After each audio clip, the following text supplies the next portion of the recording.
Greetings from Minneapolis Federation of Educators, Local 59. I'm Marcia Howard, President of the Teacher Chapter.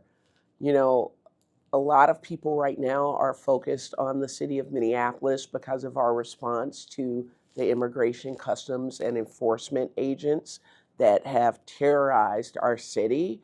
But I really want to talk to y'all at the Trinational Coalition for the Defense of Public Education about what the teachers and the immigrant advocacy coalitions here in Minneapolis are doing around social justice and around protecting our neighbors and students and coworkers against any and all threats to our constitutional rights and just our ability to live without being in fear.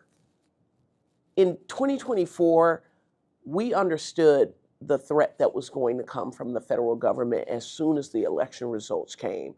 And sure enough, we saw in Illinois, we saw in California exactly what our new president, the re-elected President Trump, was going to do. And we started taking action. Local immigrant groups started ramping up their observer training and their Know Your Rights training, and we got in on it and started holding them here in the Union Hall. We also encouraged people to start communicating on encrypted chats because we had seen what they had done in Chicago and California, especially with the arrest of David Huerta, a union leader. We knew what to expect by the time they got to Minneapolis. And I think this image of cowering East Africans and Latinos, brown and black people scared in the shadows, we understood that we were going to have to stand in the gap. Regular black folk, white folk, and everybody else, Hmong people, everybody, indigenous people stood up with whistles and cell phones and said, "Not in this city." And that is what we've been doing ever since.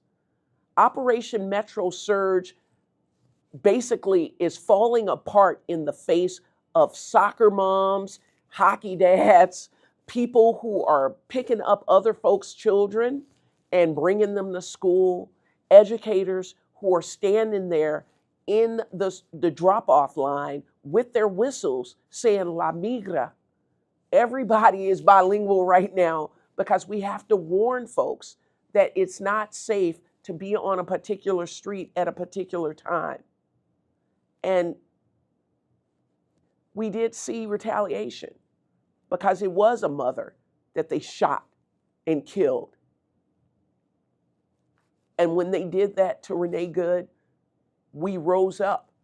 And on January 23rd, we had a historic march in downtown Minneapolis on a day of truth and freedom where we said no shopping, no school, no work. And thousands upon thousands of people in this state participated, and hundreds of stores shut down. And they retaliated. The very next day, they killed a nurse, Alex Preddy, and we stood up again, and we will continue to stand up.